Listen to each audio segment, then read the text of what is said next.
Penyakitmu ada di jiwamu, Nak. Kau harus melayani gadis ini. Baik, Nek. Apapun syaratnya. Bayangkan, untuk sembuh dari penyakit misterius, seorang CEO kaya raya harus menyamar menjadi sopir pribadi dan melayani seorang gadis sederhana. Ia tidak tahu bahwa penyakitnya adalah rasa bersalah karena ayahnya telah menghancurkan keluarga gadis itu, dan satu-satunya cara untuk sembuh adalah dengan menebus dosa masa lalu. Saat ia mulai jatuh cinta pada gadis yang seharusnya ia layani, ia justru menemukan bahwa warisan paling berharga yang dicari keluarganya ada di tangan gadis itu.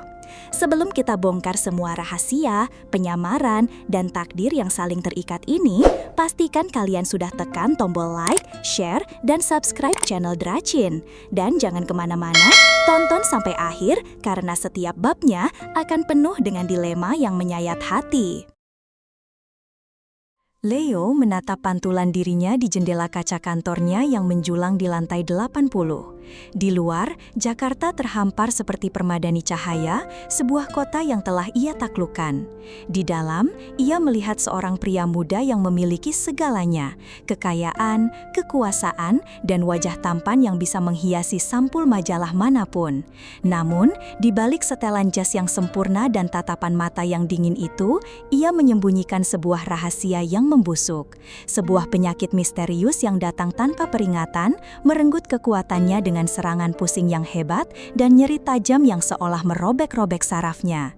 Para dokter terbaik di dunia telah menyerah, memberinya serangkaian diagnosis yang membingungkan tanpa ada satupun obat yang berhasil. Penyakit ini adalah aibnya, kelemahan terbesarnya di dunia yang memuja kekuatan. Putus asa, ia mengikuti saran terakhir dari asistennya yang setia. Sebuah saran yang terdengar seperti omong kosong dari era yang terlupakan, tentang seorang penyembuh legendaris, seorang nenek tua bijaksana yang tinggal di sebuah desa terpencil di lereng gunung. Dengan menyamar, Leo melakukan perjalanan ke sana. Ia menemukan sang nenek di sebuah gubuk kecil yang dikelilingi oleh taman herbal yang rimbun. Nenek itu tidak memeriksanya dengan stetoskop atau alat canggih. Ia hanya menatap mata Leo dalam-dalam selama beberapa menit yang terasa seperti selamanya. "Penyakitmu tidak ada di tubuhmu, Nak," kata sang nenek dengan suara serak namun jernih. "Penyakitmu ada di jiwamu, Nak, sebuah hutang dari masa lalu yang belum kau bayar." Leo tidak mengerti, namun ia terlalu putus asa untuk berdebat. "Apa yang harus saya lakukan?" tanyanya. Sang nenek memberinya sebuah alamat di secari kertas dan selembar foto seorang gadis muda yang tersenyum. "Selama 3 bulan," kata sang nenek, "kau akan melupakan siapa dirimu. Kau akan pergi ke alamat ini, kau akan menjadi sopir pribadi dan asisten bagi gadis ini. Namanya Rania. Layani dia dengan tulus, ikuti semua perintahnya, dan hiduplah seperti dirinya. Itulah satu-satunya obatmu." Perintah itu begitu absurd, begitu merendahkan. Ia, seorang CEO, harus menjadi pelayan bagi seorang gadis biasa. Namun, saat serangan pusing berikutnya mulai datang, Leo tahu ia tidak punya pilihan lain. Rania menghela napas saat melihat tumpukan proyek desain di mejanya. Hidupnya sederhana, bekerja sebagai desainer grafis di sebuah agensi kecil, tinggal di apartemen yang nyaman, dan menghabiskan akhir pekannya dengan membaca buku. Ia adalah seorang gadis yang mandiri dan pekerja keras, terbiasa melakukan segalanya sendiri. Karena itu, saat bel pintunya berbunyi pagi itu dan ia menemukan seorang pria yang sangat tampan berdiri di ambang pintunya dengan sebuah koper kecil, ia mengira pria itu salah alamat. Pria itu tinggi, tegap, dengan wajah berahang tegas dan tatapan mata yang dingin dan sedikit bingung. Ia mengenakan kemeja putih sederhana dan celana panjang, namun auranya memancarkan sesuatu yang berbeda, sesuatu yang tidak pada tempatnya di koridor apartemennya yang sederhana. "Saya Leon," kata pria itu, suaranya dalam dan sedikit kaku. "Saya dikirim oleh Nenek Lastri dari desa. Beliau bilang, saya harus bekerja untuk Anda sebagai sopir dan asisten pribadi." Rania tertegun. Nenek Lastri, nenek angkatnya yang tinggal di desa, mengapa neneknya yang baik hati itu tiba-tiba mengirimkannya seorang sopir? "Pasti ada kesalahan," kata Rania. "Saya tidak butuh sopir, saya bahkan tidak punya mobil." Leon hanya menatapnya dengan ekspresi datar. "Instruksi saya jelas, saya harus melayani Anda." Setelah panggilan telepon yang panjang dan membingungkan dengan neneknya, yang hanya tertawa dan berkata, "Anggap saja ini hadiah," Rania akhirnya menyerah. Ia tidak mungkin mengusir seorang pria yang dikirim oleh neneknya sendiri. Maka, dimulailah kehidupan barunya yang sangat aneh.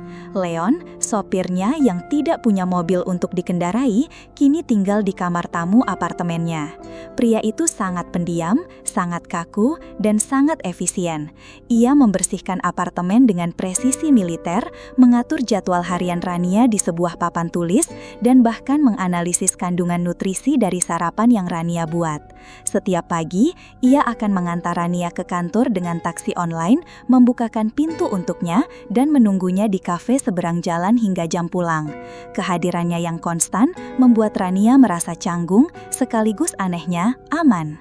Ia tidak tahu bahwa pria yang kini mengatur waktu makannya adalah seorang CEO yang terbiasa mengatur pergerakan pasar saham. Hari-hari pertama pelayanan Leon adalah sebuah komedi situasi yang canggung. Leo, yang terbiasa hidup di dunia di mana setiap detik diperhitungkan dan setiap proses dioptimalkan, mencoba menerapkan logikanya pada kehidupan Rania yang santai. Pagi hari, saat Rania sedang menikmati kopinya sambil membaca berita, Leon akan berdiri di sampingnya dengan sebuah tablet. "Menurut jadwal, Anda punya waktu 7 menit untuk sarapan sebelum kita berangkat. Mengkonsumsi kafein sambil membaca akan menurunkan efisiensi penyerapan informasi sebesar 12%, katanya dengan nada datar. Rania hanya bisa menatapnya dengan mulut ternganga. Di tempat kerja Rania, Leon menjadi sebuah anomali yang menarik perhatian. Ia akan menunggu di lobi atau kafe, selalu duduk tegak dengan punggung lurus, mengamati sekelilingnya dengan tatapan seorang pengawal. Saat jam makan siang, ia akan muncul tepat waktu, membawakan bekal makan siang yang telah ia siapkan, yang menunya selalu seimbang secara nutrisi. Rekan-rekan kerja Rania mulai berbisik, mengira Leon adalah pacar Rania yang sangat posesif dan sedikit aneh. Frustrasi terbesar bagi Rania adalah saat ia sedang bekerja. Terkadang, saat ia sedang buntu mencari ide desain, Leon yang sedang duduk diam di sudut ruangan akan tiba-tiba angkat bicara. Jika Anda menggeser palet warna itu ke spektrum yang lebih hangat dan mengubah tata letak tombolnya agar sesuai dengan aturan sepertiga, tingkat keterlibatan pengguna bisa meningkat hingga 18%, katanya suatu kali. Anehnya, sarannya selalu benar. "Bagaimana kau tahu semua ini?" tanya Rania curiga. "Aku banyak membaca," hanya itu jawaban Leon. Rania merasa semakin bingung. Sopir macam apa yang memahami prinsip desain antarmuka pengguna? Bagi Leo, setiap hari adalah sebuah ujian kesabaran. Ia harus menahan diri untuk tidak mengambil alih dan mengatur ulang seluruh hidup Rania yang menurutnya tidak efisien. Namun, di tengah semua itu, ia mulai merasakan sesuatu yang aneh. Saat ia melihat Rania tertawa lepas karena lelucon temannya, atau saat ia melihat Rania dengan tulus membantu seorang rekan kerja yang kesulitan, serangan pusing yang biasanya datang tiba-tiba, entah kenapa terasa lebih ringan. Ada sesuatu pada ketulusan dan kehangatan gadis ini, sesuatu yang seolah menjadi penawar bagi penyakit dingin yang menggerogoti jiwanya. Di antara barang-barang peninggalan ayahnya, ada satu benda yang paling Rania sayangi.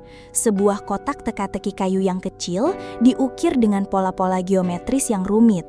Ayahnya, seorang penemu jenius yang meninggal karena patah hati setelah bisnisnya hancur, memberikan kotak itu padanya sesaat sebelum meninggal. "Semua jawaban ada di sini, Nak," hanya itu pesannya. Rania tidak pernah berhasil membukanya, namun ia selalu menyimpannya di meja di samping tempat tidurnya, sebagai sebuah kenang-kenangan yang penuh misteri. Suatu sore, saat Leon sedang membersihkan kamar Rania, matanya terpaku pada kotak itu. Ia merasakan sebuah getaran aneh, sebuah gema dari masa lalu yang tidak bisa ia jelaskan. Ia mengulurkan tangannya, hendak menyentuh ukiran kayu itu, saat Rania masuk ke kamar.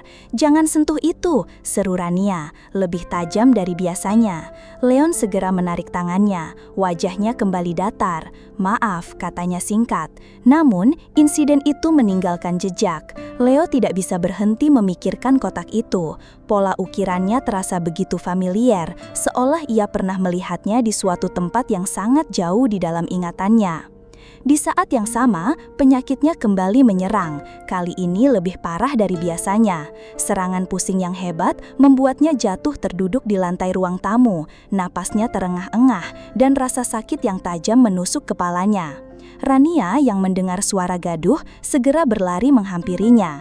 Rasa kesalnya pada Leon yang kaku dan menyebalkan lenyap seketika, digantikan oleh kepanikan dan rasa kasihan yang tulus. Ia membantu Leon untuk berbaring di sofa, memberinya kompres dingin dan memijat pelipisnya dengan lembut. "Bertahanlah Leon," bisiknya cemas, "aku di sini." Ia merawatnya sepanjang malam, tidak tidur sedikit pun, memastikan pria itu nyaman. Di tengah kesadarannya yang kabur, Leo bisa merasakan sentuhan lembut tangan Rania dan mendengar suaranya yang menenangkan. Untuk pertama kalinya dalam hidupnya yang sepi, ia merasa dirawat. Ia merasa tidak sendirian. Dan anehnya, di tengah rasa sakit yang luar biasa itu, bayangan sebuah kotak teka-teki kayu terus berputar di benaknya. Keesokan paginya, Leo terbangun dengan perasaan yang belum pernah ia rasakan sebelumnya. Rasa sakit di kepalanya telah hilang sepenuhnya. Tubuhnya terasa ringan. Ia melihat Rania tertidur di kursi di samping sofa. Wajahnya terlihat lelah. Sebuah perasaan hangat yang aneh menjalari hatinya. Ia sadar, ini bukan hanya soal melayani. Ada sesuatu yang lebih dalam yang sedang terjadi. Penyembuhan ini entah bagaimana terikat pada ketulusan gadis ini. Didorong oleh kesadaran baru itu, Leo mulai melakukan penyelidikannya sendiri. Ia tidak bisa lagi hanya mengikuti perintah sang nenek secara buta. Ia harus tahu apa hubungan antara penyakitnya dan gadis bernama Rania ini. Menggunakan laptopnya yang terenkripsi, ia mulai menggali kembali masa lalu ayahnya, masa-masa awal saat ayahnya membangun kerajaan teknologinya. Ia menemukan sebuah nama yang terus muncul dalam dokumen-dokumen lama, Banyu, seorang insinyur brilian, partner pertama ayahnya.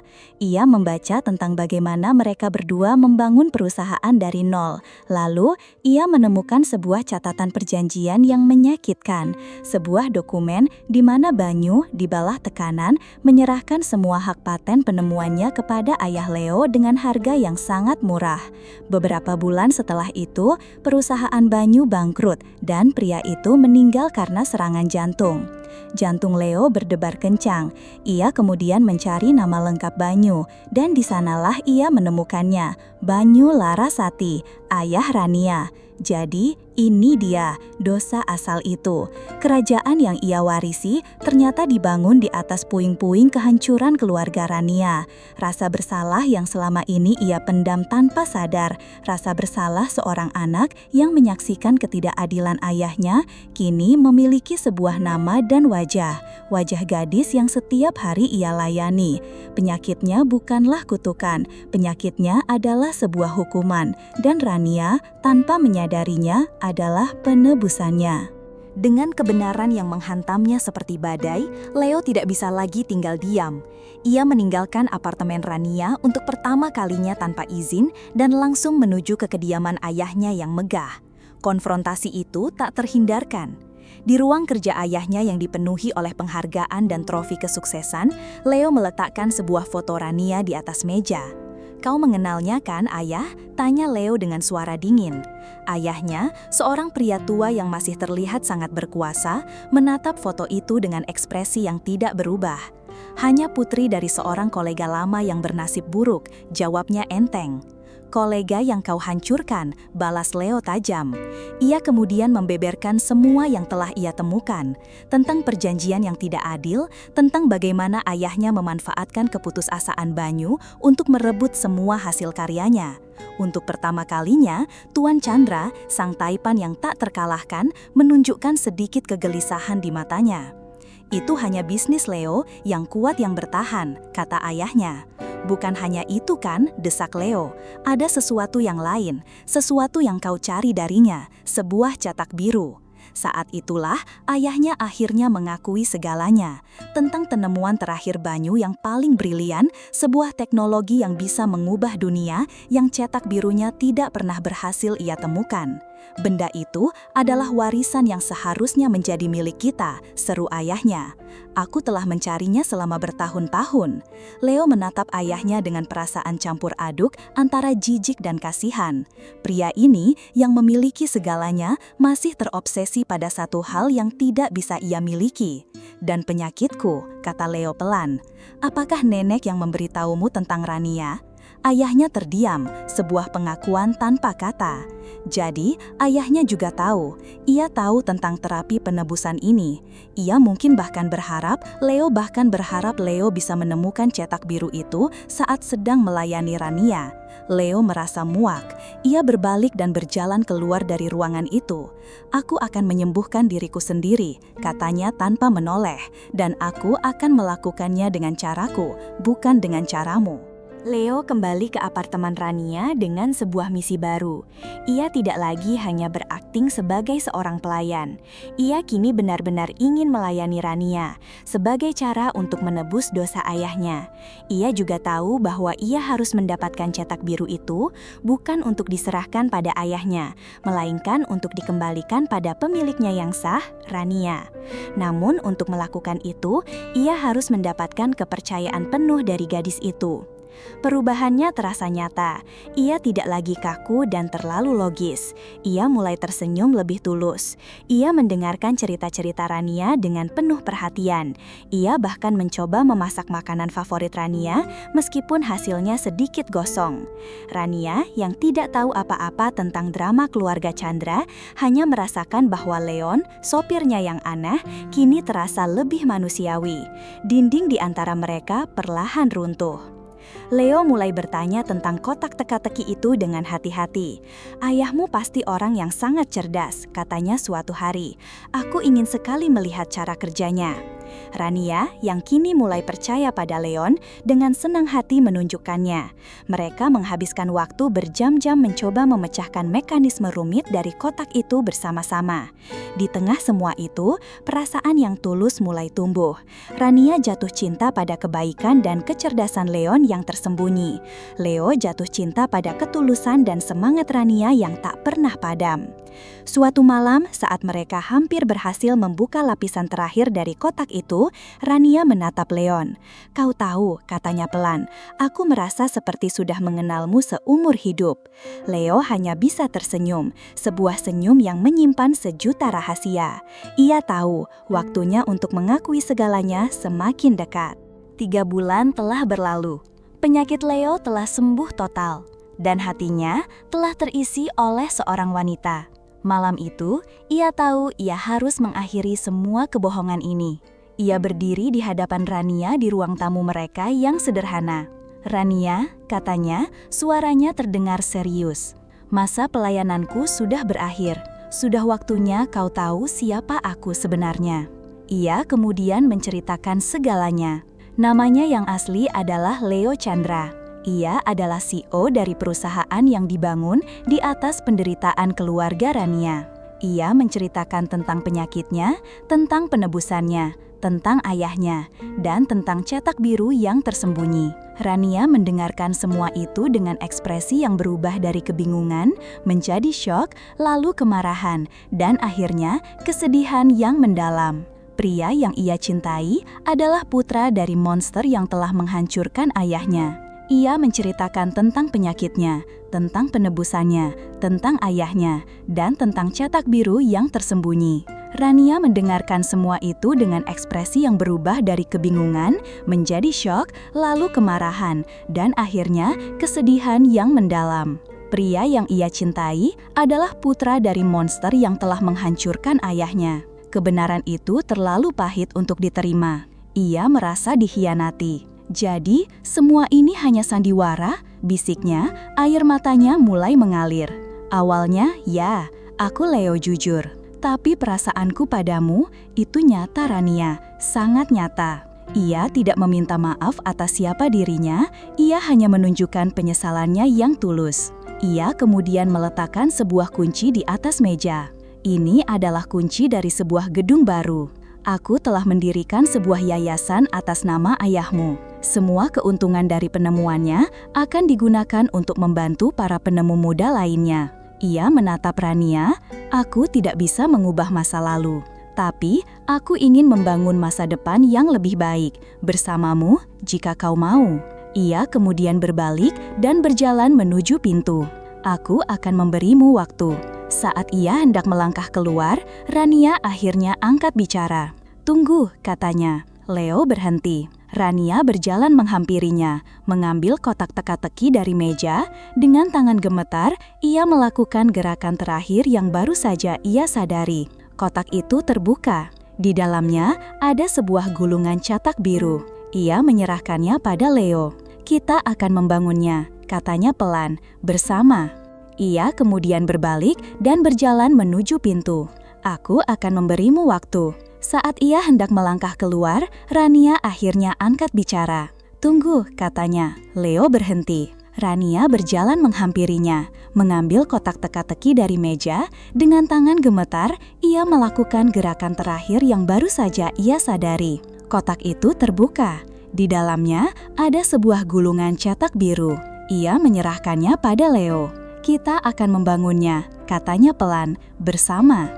Dan begitulah akhir dari sebuah penebusan dosa, di mana seorang pria yang kehilangan arah justru menemukan penyembuhnya di tempat yang paling tidak terduga.